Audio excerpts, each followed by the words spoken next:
Lucas, el capítulo 3, verso 1 al 6 es la porción que nos toca en este día. Lucas capítulo 3, verso 1 al 6. Ahora, de plano le digo que no vamos a alcanzar el 6, así que, ¿para qué le digo no, que vamos a terminar? No, no vamos a terminar el 6. En realidad, probablemente hasta el 3, hasta el 3 y ahí vamos a llegar. Hay mucho que cortar aquí, hay mucho que decir. Ahora, obviamente, como ya saben, estamos tratando de hacer una armonía de los evangelios, una cronología de la vida del Señor Jesucristo. Ya hemos hablado de la niñez, ahora nos toca ya pasar de plano al ministerio, al inicio del ministerio del Señor, empezando por el precursor o portavoz, en este caso del Mesías, que es Juan. Ahora, obviamente la idea es tratar de entender lo que los escritores bíblicos nos han dejado escrito y así poder aprender de lo que ellos quieren decirnos. Ahora, la Universidad Nacional de Valencia, en España, hablando de las características propias de lo que es un historiador y su labor, obviamente, uh, y obviamente también cómo debe ser su trabajo, ellos dicen que un historiador es también un estadista, ¿vale? Básicamente, es un escritor, es un investigador, un difusor de conocimiento y un cronista.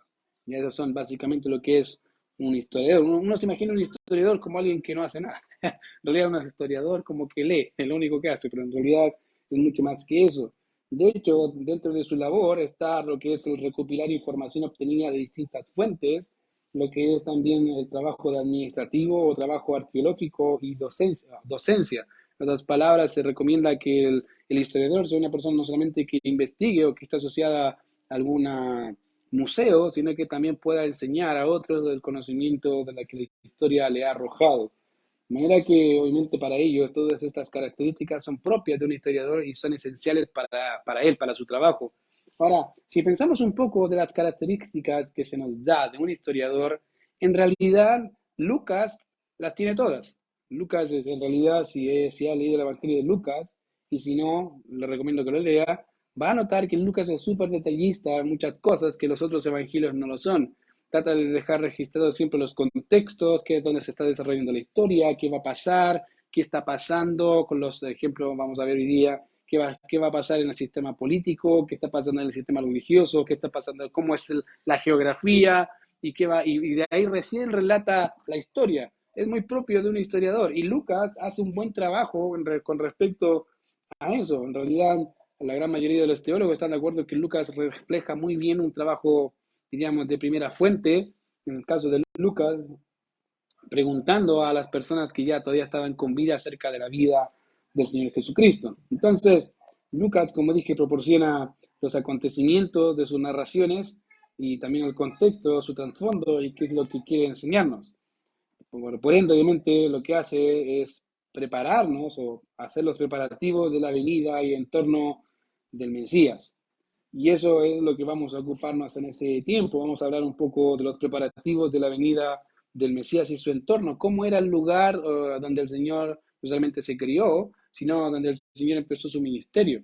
A veces creemos que el ministerio del Señor fue, al principio no fue tan duro. En realidad todo el contexto es duro, es difícil, desde que es niño hasta adulto.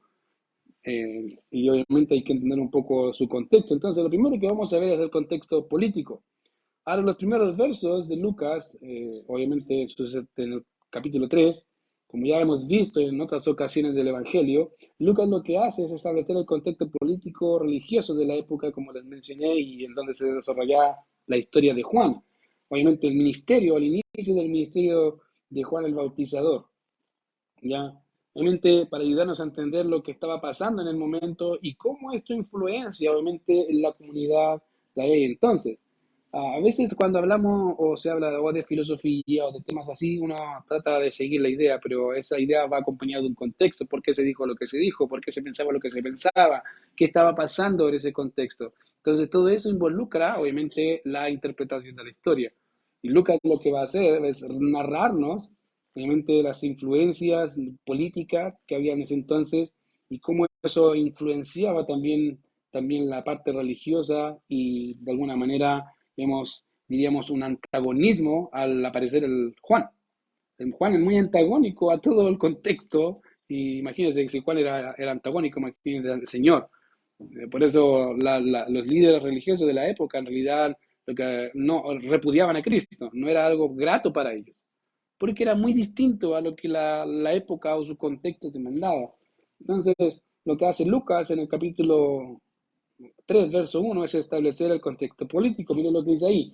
En el año 15 del imperio de Tiberio César, siendo gobernador de Judea Poncio Pilato y Herodes, tetrarca de Galilea, y su hermano Felipe, tetrarca de Iturea y de la provincia de Traconite, y Lisanías, tetrarca de Abilinia. La palabra está hablando del contexto, va a decir, mira, voy a explicarte un poco la historia o el contexto político. Y el primero que mencionas es Tiberio César. Ahora, deben entender que César básicamente es un título, ya es como el presidente, ya no es que todos se llamen presidente, es el título del presidente y César aquí obviamente Tiberio, ese es el nombre y César es su posición de emperador. Fue el segundo, de hecho, emperador de Roma, que era hijastro adoptivo del gran Augusto César. Ya hablamos de Augusto César, sí, nos hablamos harto rato, así que ya sabe quién es Augusto César, pero era hijastro, de alguna forma un hijo adoptivo, quien gobernó desde el año 14 hasta el año 37 después de Cristo. En otras palabras, gobernó un poco más del tiempo en que el Señor murió, resucitó, ascendió y empezó el ministerio del Espíritu Santo, obviamente con la iglesia y todo el tema. Entonces, más o menos pasadito el tiempo, hasta ese tiempo gobernó. Ahora, si bien nunca Tiberio mostró ese deseo ambicioso como los otros gobernantes de poder, de gloria, de poder, ese deseo de ambición, él en realidad no le interesaba. No era parte de su naturaleza. De hecho, la que tenía eso era su madre. Su madre, que se llamaba Livia, lo encaminó en ese destino. Nunca fue propio de él. La mamá el que empezó a preparar el camino para su hijo y hacerse paso en el gobierno.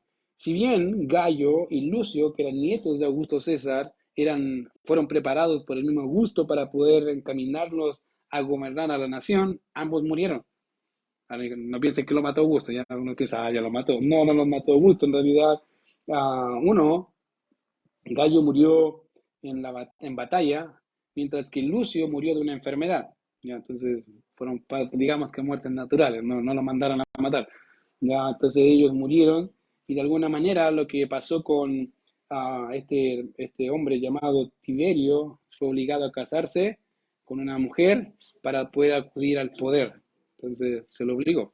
Y él, como les dije, no era su intención o ser un gobernante o gobernar Roma, pero ahí la mamá haciendo su maestría para poder meterlo ahí.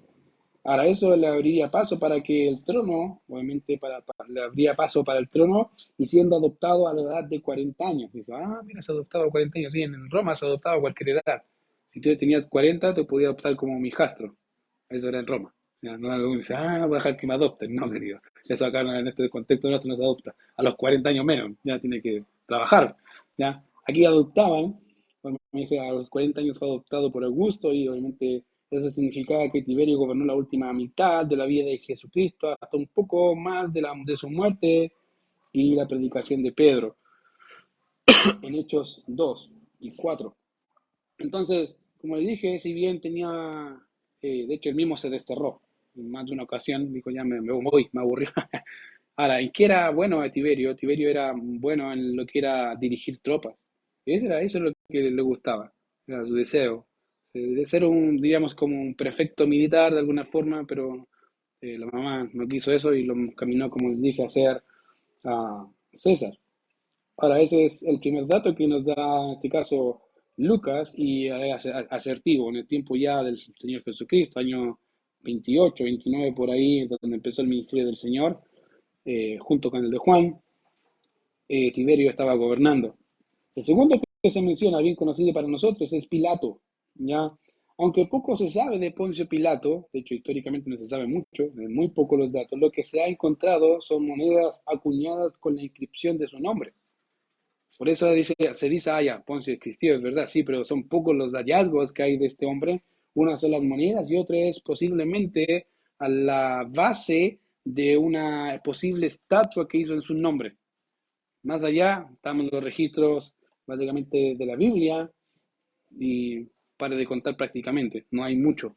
Entonces lo que se sabe, como dije, es re poco acerca de él.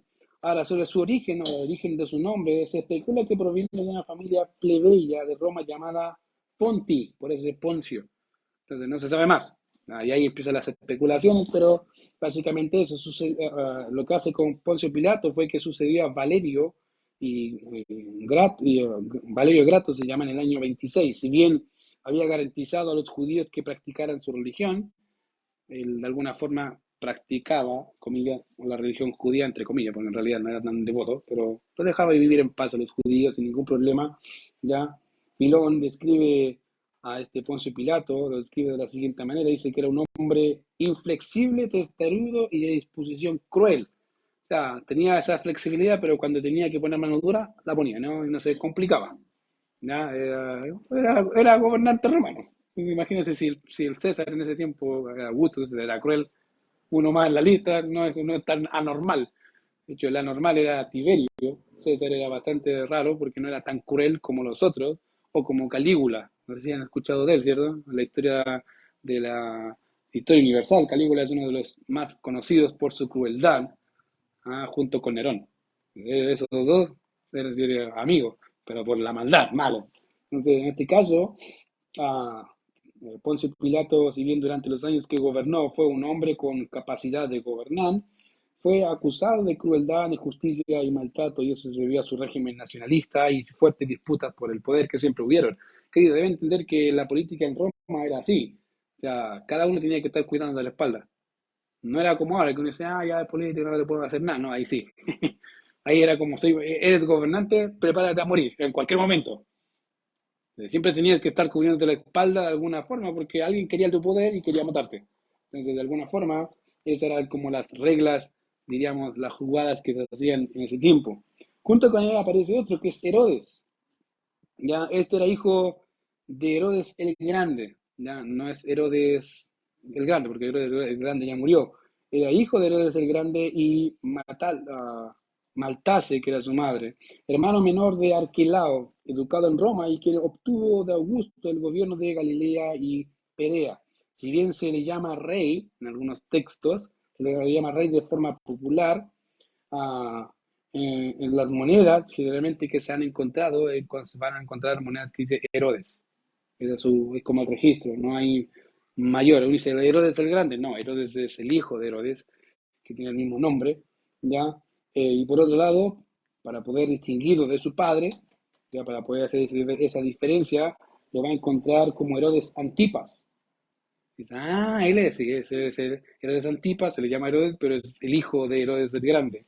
Ya, Herodes Antipas, con ese nombre, o tetrarca, que también aparece en el texto bíblico. Su primer matrimonio fue con una hija de Aretas IV, quien fue repudiada para convivir con su sobrina Herodías. ¿Le suena? ¿Ya? Esposa de su hermano Felipe. ¿Le suena? Juan le dijo eso, ¿se acuerdan? Tú no te lícito tener a esa mujer. Porque dice, ¿por qué? Porque oye, ¿qué te pasa? Es la esposa de tu hermano y mira lo que hiciste. Hay disputas. Entonces, obviamente Felipe primero lo que provocó una guerra, de hecho, provocó una guerra con Aretas, en donde Herodes fue derrotado. Entonces, todo ese ambiente, si se fijan, político desastroso entre familias e incluso entre el poder, era lo que estaba en boca. Si usted encuentra que Chile está un desastre, imagínese ahí, peor que acá. Diría peor que muchos de los países de los que en la actualidad decimos que son desastres. Bueno, ahí era peor. No por tema económico, sino por temas de poder. Y eso involucra, como les dije, el hecho de tener que estar constantemente cuidando tu espalda, incluso de tu propia familia. Entonces, la familia herodiana es una de las familias más reconocidas del Imperio Romano, incluso en la historia, pero también es conocida por el deseo de poder. O sea, si podían matarse uno al otro, lo hacían, ningún problema. Ya. De hecho, se cree que Maltase, que era madre de Herodes Antipas, que fue esposa de Herodes el Grande, se dice que posiblemente fue la que provocó la muerte de Herodes. Ya, eso es especulación, pero se dice. Son cosas de datos, dice, posiblemente esta mujer algo le hizo a Herodes el Grande y se lo pitió. Ya, en buen chileno, lo mató. Pero eso son especulaciones. Ahora, eso te da un indicio de decir, en realidad el problema era bastante serio cuando enfrentamos la situación política. Si a veces, imagínense, los inmigrantes que vienen a Chile se preocupan por Chile, imagínense ahí, ahí hubiesen arrancado de rato. El problema es que era todo el imperio romano así. No era solamente esta parte, la gran parte del Imperio Romano había en disputas y Felipe era uno de los mencionados y Lisanías. Entonces, son las personas en el contexto político donde el Señor Jesucristo tuvo que aparecer, donde hay disputas, peleas, muerte, obviamente ambición y sin fin de desenfreno, obviamente dentro de todo lo que involucra el poder. Por otro lado, teníamos el contexto religioso que tampoco estaba muy lejano al contexto político. De hecho, si ven el texto en el verso 2, en el segundo versículo del capítulo 3, Lucas, de la esfera política va a pasar a la parte religiosa, en donde con esto establece todo lo que sería básicamente el contexto religioso político de la época, y en donde se desarrollará la historia, empezando por Juan y ahí para adelante. Ya, entonces mira lo que dice el verso 2. Y siendo sumos sacerdotes, Anás y Caifás, vino palabra de Dios a Juan, hijo de Zacarías, en el desierto. Ahora, Anás y Caifás son más que conocidos. Ya no creo que no los si no los conoce, lo voy a mandar a leer la Biblia, porque son más que conocidos. Ya, pero Anás y Caifás son conocidos como sumos sacerdotes. Ahora, el problema con eso es que según la ley debería haber un sumo sacerdote, no dos. Ahí tenemos un problema. Dice, pero ¿por qué habían dos? ¿Por qué dice que había sumos sacerdotes de Anás y Caifás? Bueno, el dato que proporciona Lucas es bastante cierto. Ya, aunque Anás no era sumo sacerdote de ese tiempo, sin embargo, aún tenía gran influencia y poder en el sistema religioso judío. Tenía mucha influencia, más que obviamente Caifás, o diría casi a la par, un poquito más. Ahí están luchando el tema de poder religioso. Y obviamente debemos entender que, según la ley, como les mencionaba, debería haber un puro sumo sacerdote, y esto se ve obviamente oscurecido en el tiempo, y sobre todo en el Imperio Romano, por la influencia política. Cuando un político, en este caso un emperador, no le gustaba al sumo sacerdote, lo sacaba. Así de simple, ya, sale. Y en que te maten y salir, mejor se iban. Y uno de los casos fue este: Anás fue sacado del sumo sacerdocio, ya fue depuesto de su cargo por Valerio Grato, eh, y puso obviamente en este caso que sería Caifás.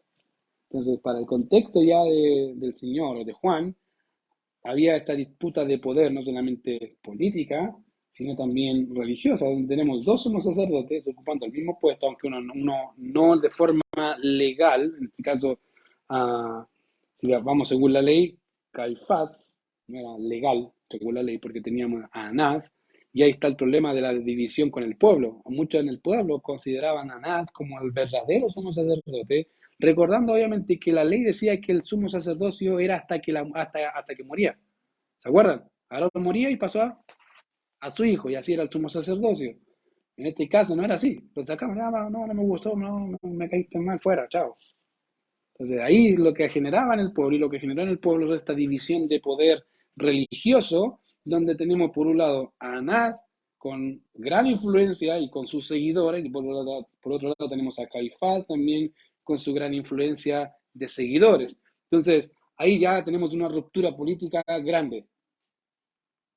La Biblia dice que un corazón dividido no permanece, y una nación dividida no va a permanecer. En este caso vemos a dos cabezas de una misma nación guiando a la nación, cuando no era correcto según la ley, porque debería ser obviamente de por vida y debía ser guiado, dirigido por el Señor.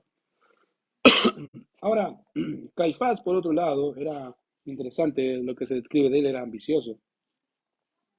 Dice, pero ¿cómo un sumo sacerdote era ambicioso? Porque era más político que sumo sacerdote. Entonces Caifás era ambicioso, era avariento, era codicioso, era orgulloso, obviamente, y mostraba su gran habilidad política a tal punto que parte de sus ingresos eran o venían, adivinen de dónde venían los ingresos de este hombre, del templo. De hecho, un escritor hablando de esto dice lo siguiente, lo cito, dice, um, una fuente importante de sus ingresos provenía del templo. Recibía una parte de la venta de animales para el sacrificio, Solamente aquellos que estaban a la venta en el templo por precios exorbitantes, ya estos se iban a la nube, eran aprobados como ofrenda. Miren que son pillos. ¿Ya? Anás también consiguió un recorte de los honorarios de los cambistas de dinero que cobraban por cambiar monedas extranjeras. Solo se aceptaba el dinero judío se podía usar para pagar el impuesto del templo. En otras palabras, tenían medio negocio. Por un lado tenía a los sacrificios, donde obviamente uno de ellos, como era el administrador, Anás y Caifás era el administrador de toda esta cosa, si tú traías tu ovejita que tú veías que estaba bien, y no, no está, tiene que estar gordita la ovejita, no, está nada. Te vendo la mía. ¿Cuánto? No sé, bueno, si el promedio era, no sé, vamos a poner un promedio chileno, ya 10.000 pesos, ya te vale 100. Es que está aprobada, por certificada por el sacerdocio. ¿Y qué hacía un buen judío? Bueno, ya, pues, tengo que pagar, pues. Si es certificada, aprobada y todo, y va a pasar la ofrenda, nada, la pago. Y por otro lado tenían a los cambistas, ya que eran estos cambios de dinero, que ya yo creo que lo conoces, ¿cierto? Cuando va a otro país cambia el dinero, bueno, estos también hacían algo parecido. En vez de decir, ya el cambio de moneda va a ser, no sé, te doy 100 pesos y tú me das 10 por moneda, ya, aquí te doy, tú me das 300 pesos y yo te doy 10. Ya, me quedo con 200 y es el juego. Entonces, obviamente, todo eso, querido, hacían recortes, decía, ya, 5 para ti, 20 para mí. Y ese era el sistema religioso, querido, de la época. Entonces, una cosa es hablar de la parte política, que uno dice, ya, la política, pero ya por lo menos que la parte religiosa esté bien, no, la parte religiosa está igual de corrompida que la parte política, por codicia, por dinero. Por eso, Anás y Caifás eran hombres que estaban confabulados de alguna forma por el deseo del dinero, de codicia. Por eso también odiaban al Señor Jesucristo, debido a que en dos ocasiones trastornó sus operaciones comerciales, ¿se acuerdan? Dice, ¿cómo dos veces? Sí, cuando fue al templo no fue una, fueron dos. Que dio vuelta a la silla, los cambistas, sacó todo, fuera, ¿sabes? Diga, la casa de Jehová la han convertido en cueva de ladrones, porque eso era. Estaban robando. Y estaban robando a sus propios hermanos. Diga, no, esto no puede ser. Imagínate llegar a un templo, se supone que vas a ir a buscar al Señor, a adorar al Señor con lo que tienes, y te encuentras un negocio redondo. Y el Señor, cuando ve eso, dice, ya, no, no. Y no lo hizo escondido, todos saben lo que pasó. Y uno dice, lo hizo una vez. No, lo hizo dos veces. Las dos veces dejó la cola, literal, dio vuelta todo. Chao. Entonces, imagínese si usted tiene su negocio y viene alguien y le destruye todo el negocio. ¿Qué va a pensar? ¿Cómo me deshago de este? Porque mira, está arruinando el negocio. Entonces, no vean a Nancy y Caifás como hombres tan, digamos, tan modestos, tan digamos, espirituales, no eran nada espirituales, tenían apariencia de espiritualidad. Por eso, Mateo 13, en otros pasajes, vemos cuando el Señor dice, escribas y fariseos, ¿qué? Hipócritas. Son hipócritas. Ocupan la religión para hacer su show y en realidad es puro show. No buscan a Dios de verdad. Y hacen largas oraciones, y hacen esto, y hacen esto, y hacen esto, y en realidad no sirve para nada. Entonces, ese era el contexto, querido, religioso de la época, y en la actualidad incluso hay mucho de eso. Lamentablemente lo hay.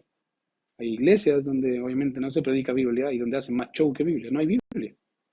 Es show. Literalmente es un show. El que no pueden hablar de pecado porque la gente se ofende, querido, pero la Biblia dice que hay que hablar de pecado, punto, se acabó. ¿Te gusta o no te gusta? Somos pecadores. Hay que transformar, hay que cambiar. No, es que te puede ofender. ¿Y si se van de la iglesia? Pero hay, querido, en la iglesia, en la actualidad hay iglesias donde no predican Biblia. Predican teatro, predican cualquier otra cuestión menos Biblia. Hay de ese tipo en la actualidad, los hay. Y son grandes, no son pequeños. Son grandes congregaciones. Porque la gente anda buscando que le rasquen la oreja, como se dice un buen chileno, o le golpeen la espada y dale, dale, no, si estáis bien. A toda tu vida es en desastre, pero dale, estáis bien.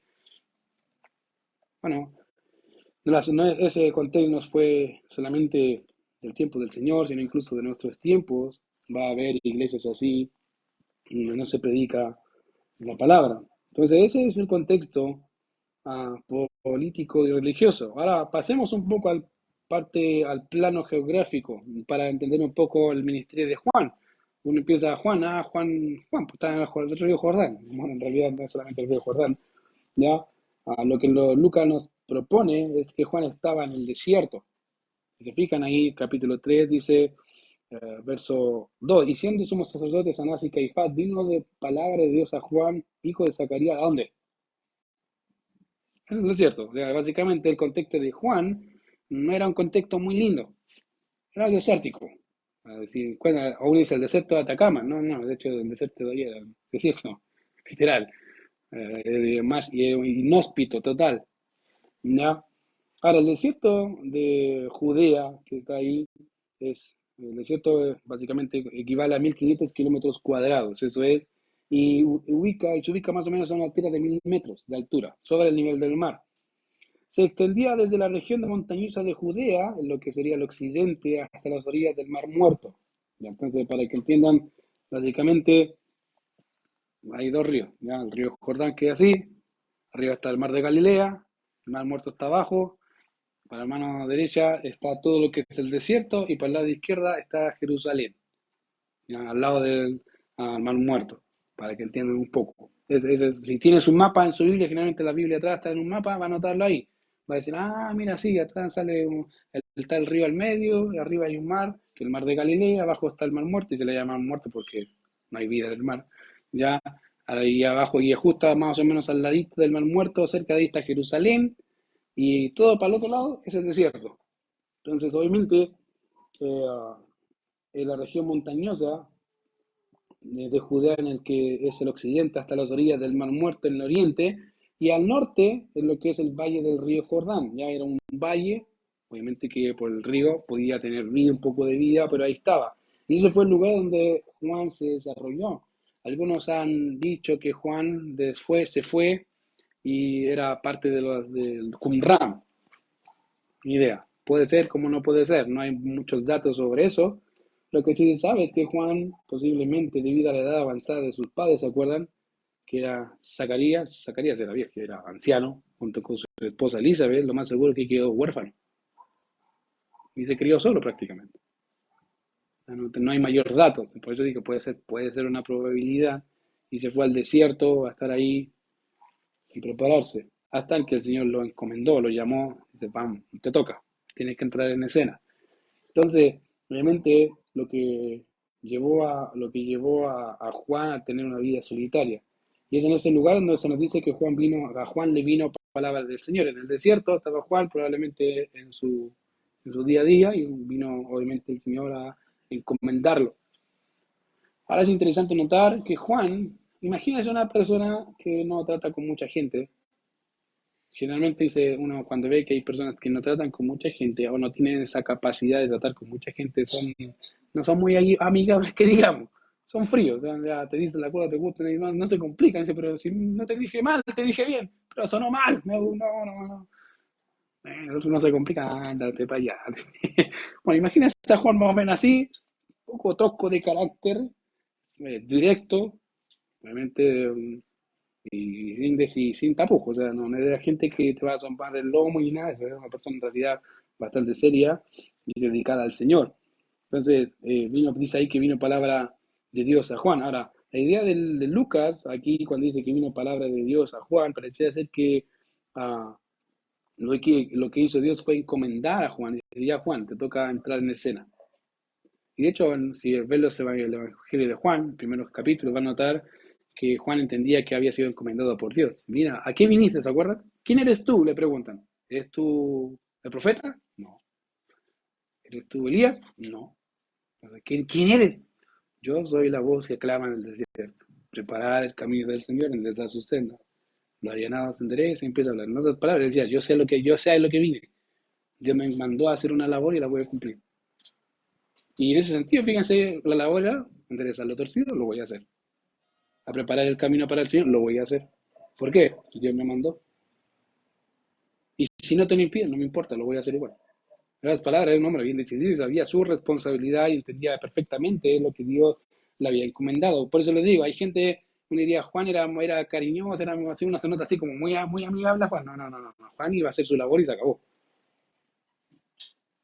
Entonces, en ese sentido, obviamente, aparece el mensajero. En todo este contexto político, religioso, aparece un mensajero.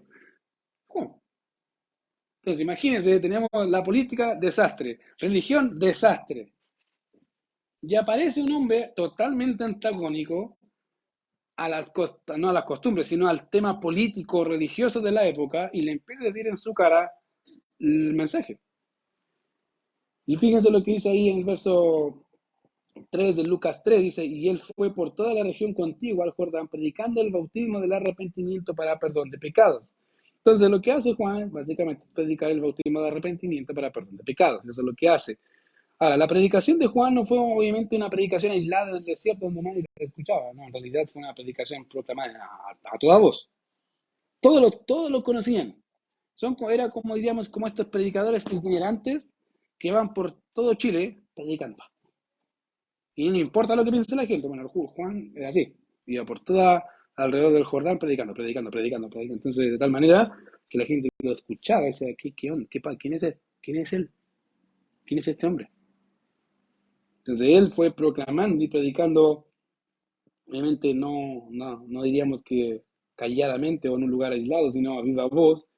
Y obviamente eso parecía y fue parte de su desarrollo. Ahora bien, su mensaje consistía en dos aspectos fundamentales, querido, uh, y que Lucas básicamente sintetiza. Una es el bautismo y otra es el arrepentimiento, para perdón de pecado. Ese es el arrepentimiento. Y voy a empezar explicando un poco el tema del arrepentimiento en este caso. La palabra que tenemos aquí, obviamente la palabra arrepentimiento es una palabra griega que generalmente la va a encontrar en el Nuevo Testamento, que es metanoia, y eso significa un cambio de mente. Cambios de mente y por ende de voluntad y de accionar. Involucra un todo. ¿Ya? Ahora, quiero que entiendan algo. Metanoia, que es acá arrepentimiento, no es un remordimiento. Noten, metanoia o el arrepentimiento no es el remordimiento que te viene cuando ejecutas un acto y sabes que vas a tener recompensa por ese acto. ¿Qué pasa? Cuando uno peca contra Dios, dice, no, y empieza a pensar en todo lo que Dios puede hacer, ¿cierto? Ah, me va a consumir esto. Ya, eso no es metanoia, porque estás enfocándolo en lo que Dios puede hacerte, en la disciplina, que es correcto, no digo que la disciplina de la sea incorrecta, es correcta, pero el enfoque es incorrecto. Por eso dije que no es un remordimiento superficial por las consecuencias de tu pecado. Tampoco es un cambio intelectual de alguna idea o pecado, no, es que antes pensaba que era esto, ya no, es verdad, Dios tenía la razón y cambio mi forma de pensar. Y queda ahí.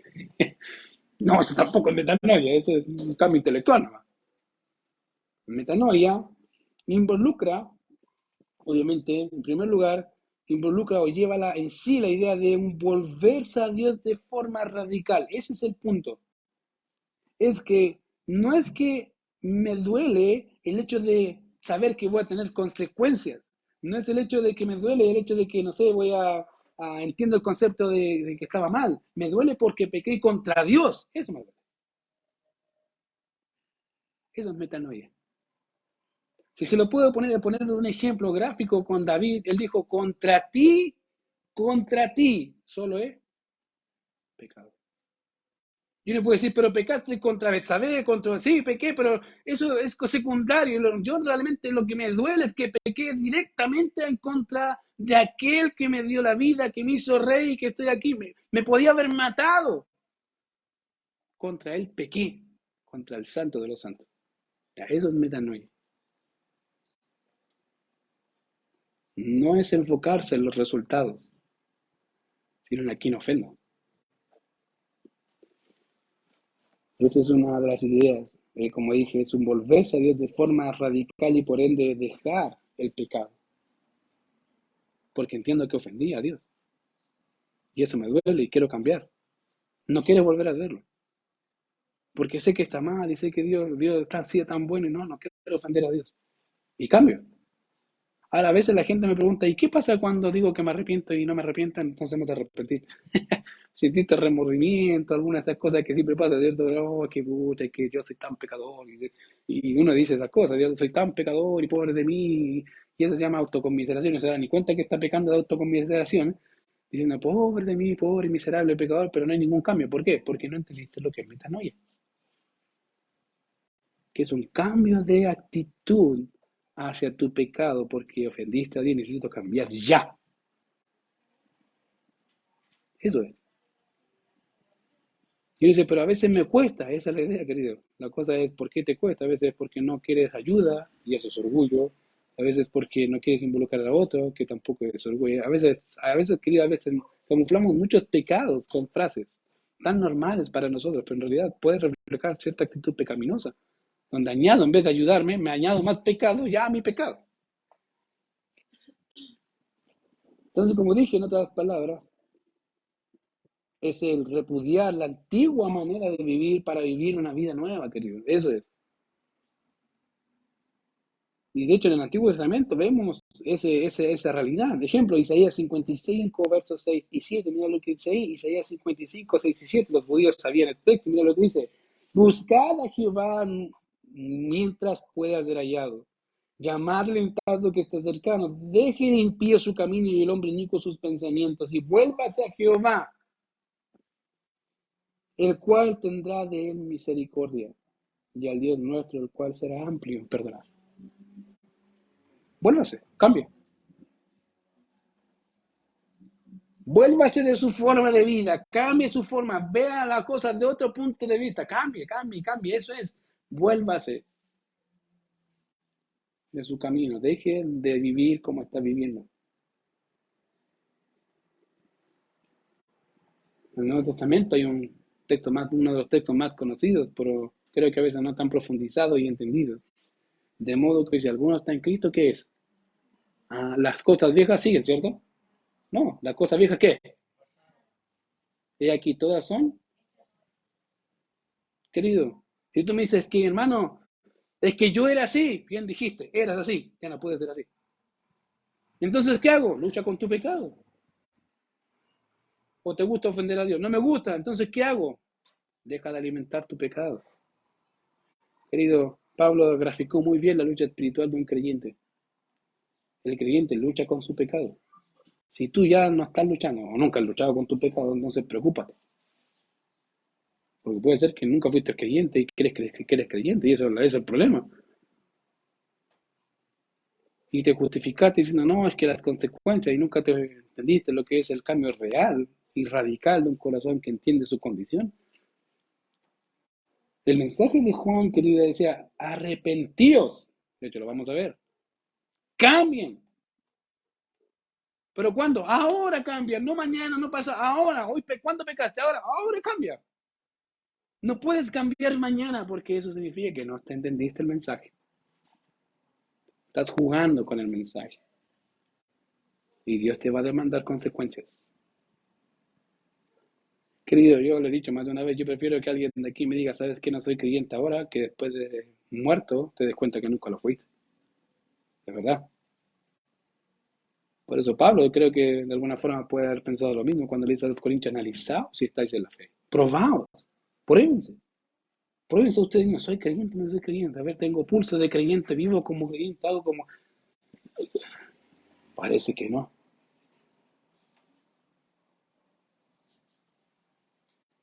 Parece que no. No, si soy porque me bauticé. Uf, querido, hasta los demonios se bautizan. Me da cuestión que te bautizaste.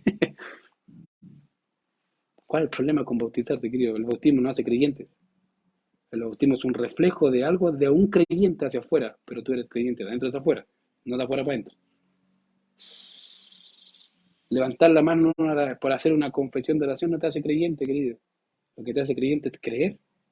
Valga la redundancia, eso te hace creyente. Confesar, sí, sí, yo me someto, yo creo que Jesucristo es el Señor y Salvador de mi vida y eso, y ahí que me quedo. Señor y Salvador. No solo Salvador, querido. Todos quieren en el mundo un Salvador, ¿o no? ¿Qué persona en el mundo no quiere que alguien lo salve de alguna condición particular? Ya sea que su matrimonio se destruyó, su hijo no está ni ahí con él. Cualquier persona va a querer eso, que el Señor restaure ese matrimonio, pero ¿qué persona en el mundo va a querer someterse a un Señor? Que lo mande, que le diga qué tiene que hacer, cómo hacerlo, cómo vivir. Nadie, querido, nadie quiere eso. Nadie lo quiere. Por eso es bueno enfatizar el Señor, querido. Él es Señor de todas las cosas. Y Él da vida nueva. De manera que, obviamente, cuando hablamos de arrepentimiento, los judíos entendían perfectamente lo que significaba, lo ellos entendían bien arrepentimiento. Tengo que cambiar. Tengo que cambiar mi forma de vivir, mi forma de pensar, mi forma de ver las cosas como las estoy diciendo. Está mal, estoy mal.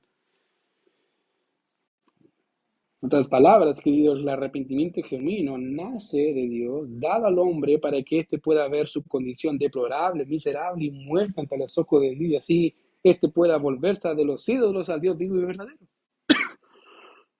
El nuevo nacimiento no nace de un hombre. De hecho, Juan dice que no son nacidos ni por voluntad de varón, sino de Dios. Dios los nace nacer. Es obra de Dios el volverse para gozar de una vida nueva en Cristo. No ve solo las consecuencias de su pecado, sino al Dios a quien ha ofendido con su pecado. Querido, cuando cambiaste esa perspectiva, bienvenido al club, porque esa es la realidad. Cuando tú ofendes a un hermano o haces algo en contra de alguien, no estás pecando contra el hermano. El hermano es el segundo en pecar, pecaste primero contra Dios. Y después al otro, por consecuencia. Si ofendiste a tu esposa o algo así, querido, ese es el segundo a quien ofendiste. El primero fue a tu Dios. Y debo volverte, cambiar y ya.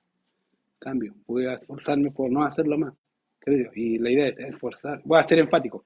Esforzarse por no hacerlo más. No sé si me entiendes, ¿cierto? Esforzar. Digo, no digo que sea imposible, no digo que todos los pecados son fáciles, no, pero esfuércese a no hacerlo más. Cuando vea la tentación, como lo voy a hacer, lo voy a hacer, lo voy a hacer, digo, no, no, no, no. Cuenta hasta 1000, no, cuenta hasta 1000, 1, 2, 1003, 1004, 1000 más. Porque es fácil escudarnos, ¿sí? Pero viste, querido, cambie su forma. El segundo aspecto del mensaje de Juan en boca de Lucas es el bautismo. Ahora, debo mencionar algo, debo destacar algo aquí. El sentido del bautismo que Juan involucra acá no es el mismo que nosotros, es distinto.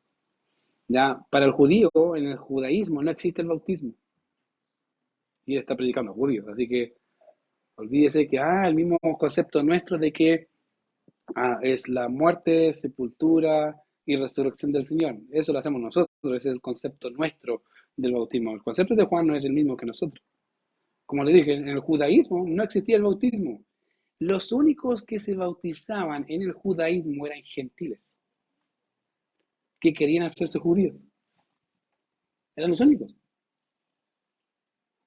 Entonces, si un gentil, o sea, uno de nosotros quisiera hacerse judío, o en ese tiempo, decía, ok, ¿quieres hacerte judío? Sí, tienes que bautizarte, identificarte de alguna forma con nosotros. Y te bautizaban. Y eras parte del judaísmo, dentro de, obviamente, sus ritos y sus rituales, etcétera, etcétera. Ahora, como dije, de manera que lo que se bautizaban en manos de Juan, lo que hacían era un reconocimiento público de que no eran mejores personas que los gentiles. ¿Qué? ¿Sí? Fíjate, una de las cosas que tú vas a notar de un judío es que ellos son orgullosos por ser judíos. ¿Por qué? Porque no tienen por qué hacerlo. Si tú ves Romanos capítulo 9, mira lo que dice ahí, cómo Pablo presenta a un judío y en realidad tiene de qué gloriarse. Bueno, en relación a los hombres, ya en relación a los hombres, tiene de qué gloriarse. Y Romanos 9 enfatiza o nos muestra obviamente eso. Dice, verdad digo en Cristo no miento y mi conciencia me da testimonio en el Espíritu Santo de que tengo gran tristeza y continuo dolor en mi corazón porque deseara yo mismo ser anatema, dice Pablo, separado de Cristo por amor a mis hermanos, o sea, los judíos, los que son mis parientes según la carne. Dice, ¿por qué? Que son israelitas de los cuales, ¿qué cosa? Son la adopción, la gloria, el pacto, la promulgación de la ley, el culto y las promesas, de las cuales son los patriarcas y de las cuales según la carne vino Cristo, el cual es Dios sobre todas las cosas, bendito por los siglos. Amén. Mira, si hay algo que los judíos tienen, son eso. En otras palabras, son el pueblo escogido de Dios, de ahí viene la ley, vinieron los profetas, vino Cristo, tenemos salvación por ellos.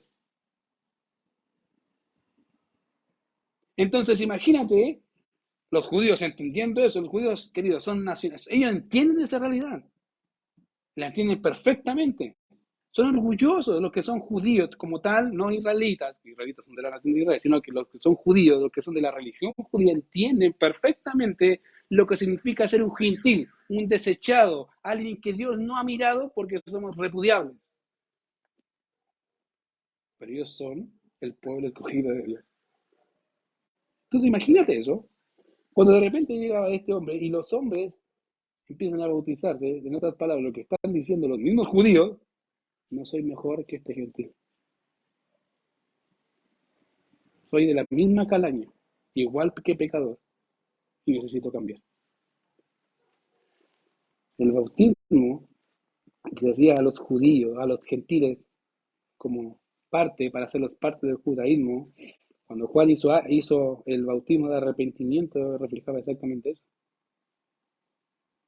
Lo que se bautizan en manos de lo que se bautizaban de mano de Juan, lo que decían era un reconocimiento público de que no eran mejores que los gentiles o superiores a ellos. Entendían la realidad de que se habían separado de Dios por culpa de sus propios pecados y su maldad. Entonces imagínate llegar un hombre en ese contexto religioso, donde en vez de decirte, sigue, te dice todo lo contrario, estás mal, mal, mal, mal, hagas lo que hagas, está mal con Dios, está mal con todo, porque se han apartado de Dios desde su corazón, han dejado a Dios de lado. ¿Yo que soy judío?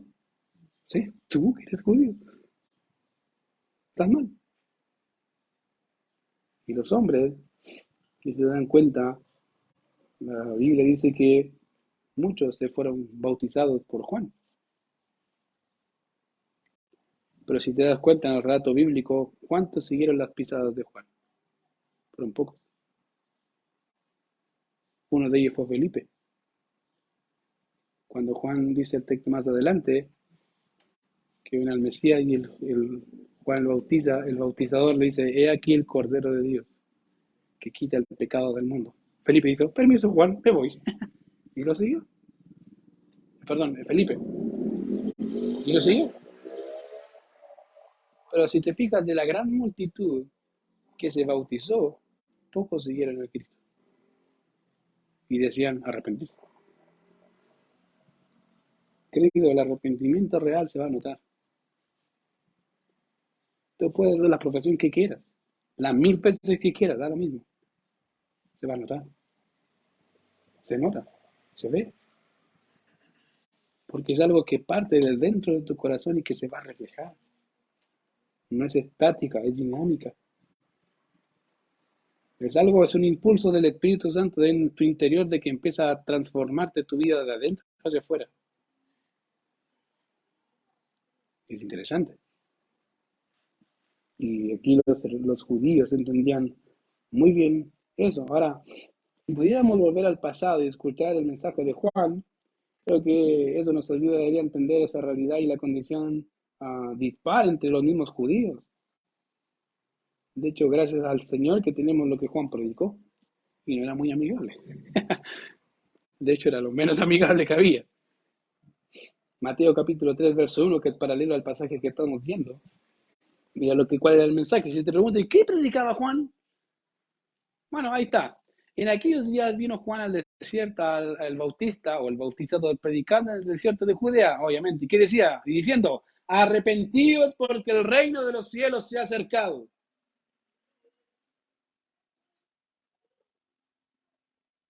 ¿Qué? Arrepiéntete. Ahora ya le expliqué el concepto de arrepentimiento, ¿cierto? Ahora, fíjate que la idea acá no es una opción. Juan le está mandando al pueblo, tienen que arrepentirse ya de su forma de vivir, pero si seguimos la ley, no. Vamos al culto todos los domingos, ¿qué importa si vienes al culto todos los domingos? Si no cambias en la semana, ¿de qué te sirve? No, si oro todos los días, ¿y qué importa, querido, si tu corazón sigue estando duro?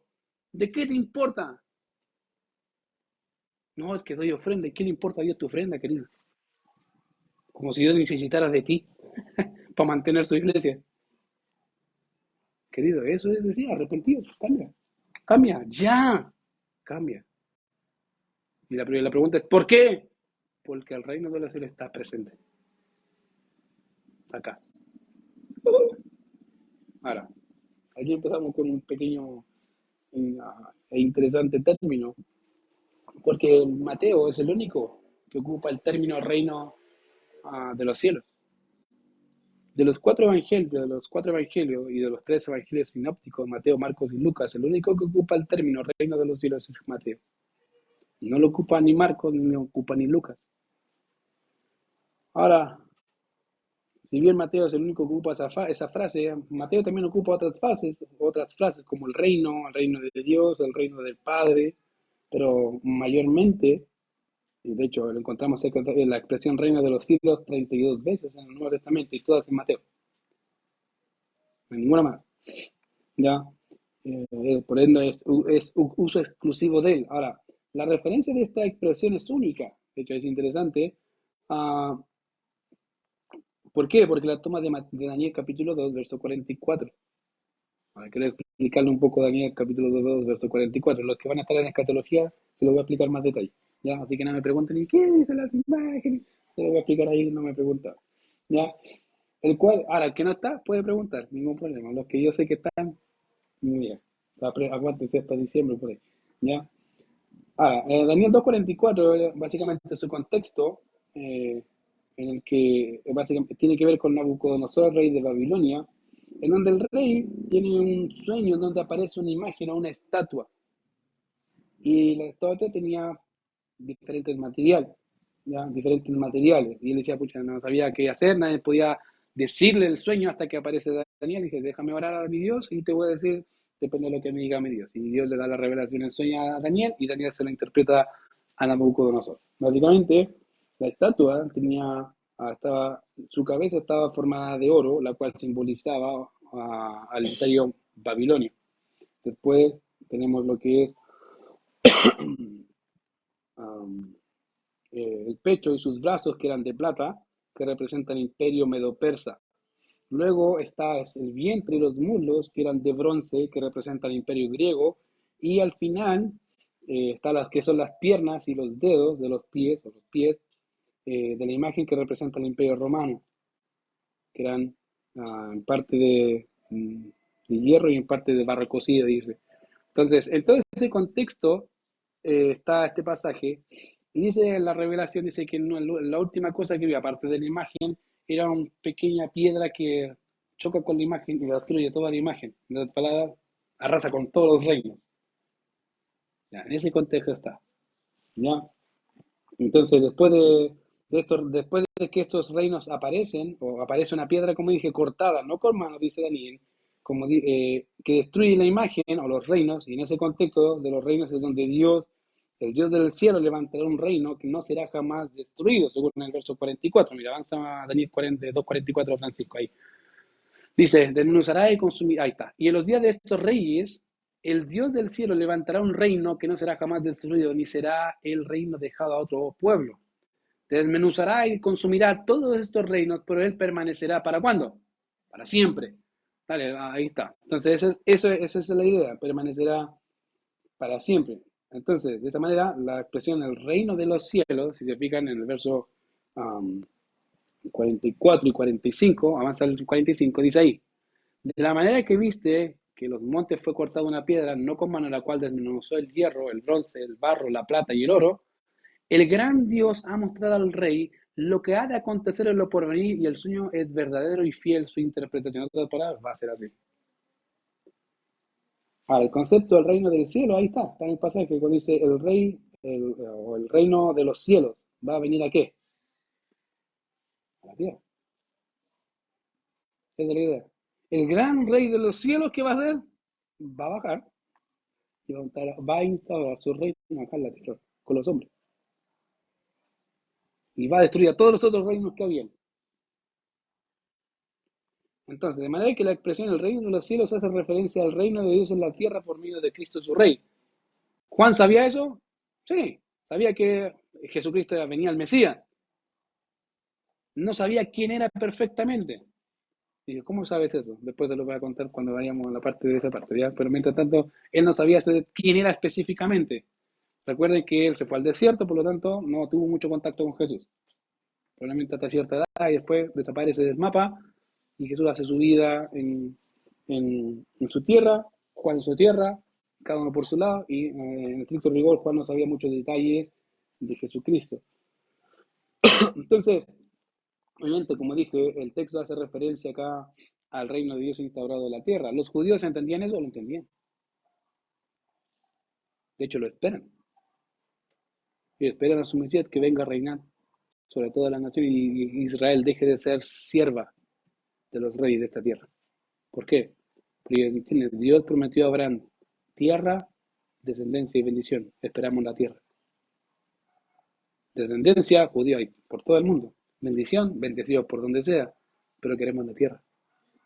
Hoy por hoy, querido Jerusalén, no tiene, o Israel no tiene su tierra, tiene parte, no todo lo que se le prometió.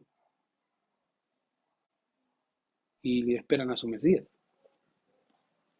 Entonces, es ahí cuando vemos acá a Mateo, o en este caso a Juan, con su mensaje, cuando dice arrepentíos. ¿Por qué? Porque el reino de los cielos se ha acercado, es porque en realidad, ¿qué está diciendo? El rey está cerca. Está aquí.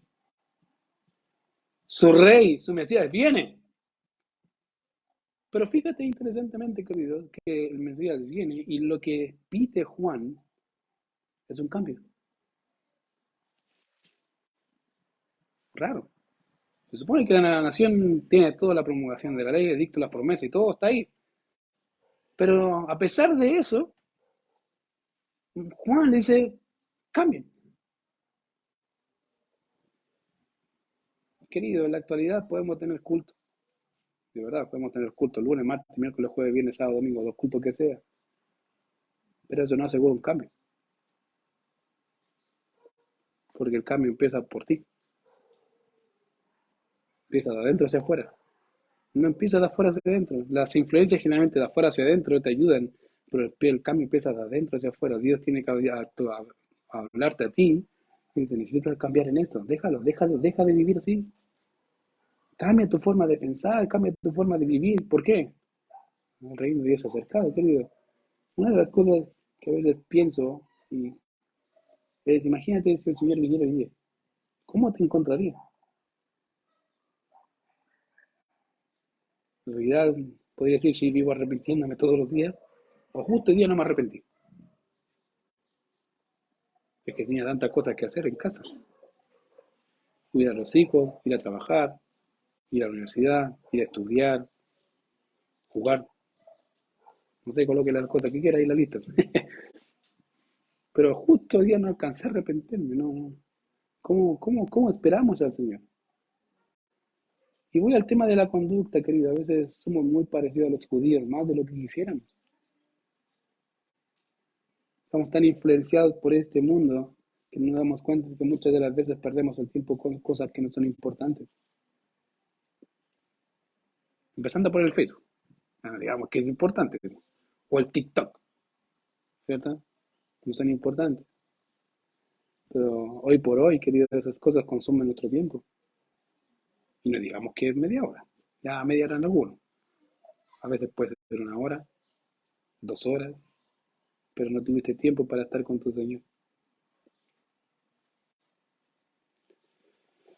Fíjate que es interesante, querido, notar que Juan hace un apelativo a su generación, totalmente distorsionada por una religión muerta, y fue de frente.